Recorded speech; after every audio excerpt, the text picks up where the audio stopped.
Geç kış dönemi, Türkiye için mevsimlere bakacak olursak mevsimler biraz daha kaydığı için geç kış aylarına geçmiş olduk. Geç kış bahar dönemindeyiz şu anda.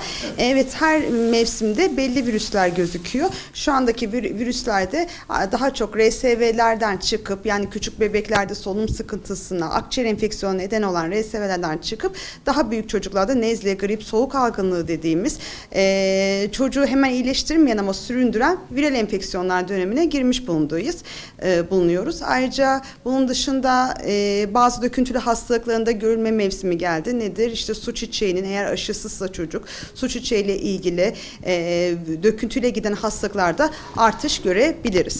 Büyüklerde de yine aslında nezle, grip şeklinde geçiyor. Ne oluyor?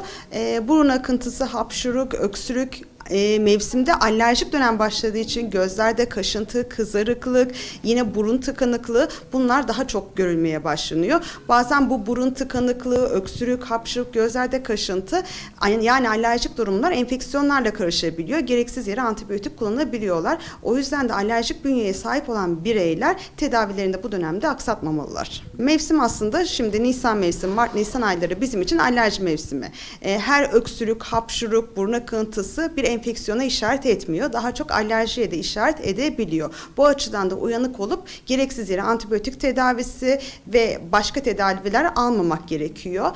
Onun dışında yine her zaman vurguladığımız gibi artık havalar daha iyi olduğu için odalar daha rahat havalandırılacak, sınıflar okullarda daha iyi havalandırılacak, el yıkama ve havalandırma önlemlerine dikkat etmek gerekiyor. Mümkün olacağı dışarıda gezip bol bol el yıkamak gerekiyor. Sarı serumu kesinlikle çocuklara, hatta erişkinlere de önermiyoruz. Evet, geçici bir tedavi, içinde hızlı toparlatan ilaçlar olabilir ama bu ilaçların çocuklarda ve erişkinlerde çok ciddi yan etkileri olabilir. Nedir? Anafilaksi dediğimiz hızla vücudun düşmesine ve kalp durmasına kadar ilerleyebilen, solunum durmasına kadar ilerleyebilen semptomlara yol açabiliyor. Bu da çok ciddi bir durum ve maalesef aslında bu hastalıklar 1 hafta 7 gün süreyle içinde geçiyor. Bunun için de bunu yapmaya, bu riski almaya gerek yok. Yükseldiği zaman titremen olabilir, üşüyebilirsin ama üstümüzü kalın kalın giymeyeceğiz.